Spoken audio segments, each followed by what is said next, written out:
Quarantine diary about anger. Woohoo! Our old friend. Because remember, anger is a friend. Like this coat. Would this coat still look as juicy good if it didn't have red in it? Not to my eyes.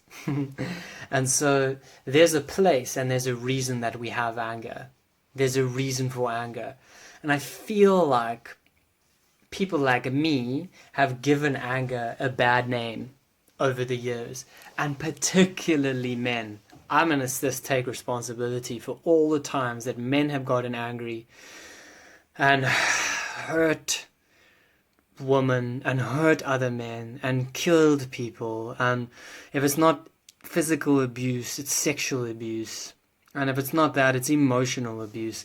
But women are also particularly good at the emotional abuse thing too. So we've got a bit of shared responsibility when it comes to the interesting dynamic of anger in our society. And I've learned something important, which was a belief I used to have, which comes from my desire to be a better person and being born in this love and light generation. I thought anger was a bad thing. I've come to realize that anger is a very good thing when used appropriately. So how do we anger safely and appropriately? How do we include him back into the equation to make up all the parts and make up the beauty of anger? Because let me cite some examples of the beauty of anger in motion. I look at one of my favorite organizations called Greenpeace. And it was really started by a bunch of angry hippies because they were angry at the system. They were angry at how things were happening. They got on a ship. They drove into the middle of the ocean. They parked there so the nuclear testing site couldn't happen.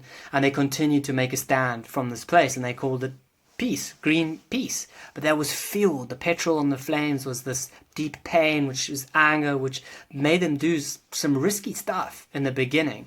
But it was healthy because they didn't try to hurt anybody. When anger tries to hurt, then we're making our pain someone else's pain. So the pain needs to stop and stay and be expressed. The anger needs to stop and stay and be expressed with a simple question, which is, what can I change in me, or what can I change around me? Because that's what anger is a call for. And in the moment that the anger happens, I also feel like it's so important to just express it. And I want to offer you something that is kind of fun to play with. Especially if you were like anything like me, striving for this equanimous, peaceful, kind of stable, monotone life. And I realized that emotions are not any of those things. And they're okay to express when we're being safe with them, when we're able to contain ourselves. So I'm going to give you a little example now of what I do to express. And I call it the I feel. And it can work for any emotions, but it's particularly helpful for around anger. So if someone is doing something that is bringing that anger to the surface, I say encourage it. And in that moment, come into your heart and you can go like this. I feel so angry right now. I feel mad. Oh, I just can't handle this.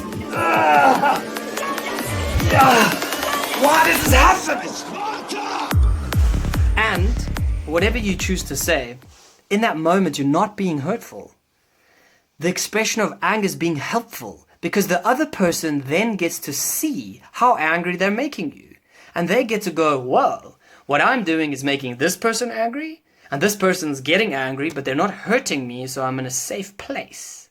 And so by the expression of the emotion, whatever that little thing is in the dark, it gets to come up because maybe it's mine. Maybe it's my little thing I need to work on. Maybe it's your little thing you need to work on. Maybe it's a societal thing we all need to work on. Maybe it's something in our relationship.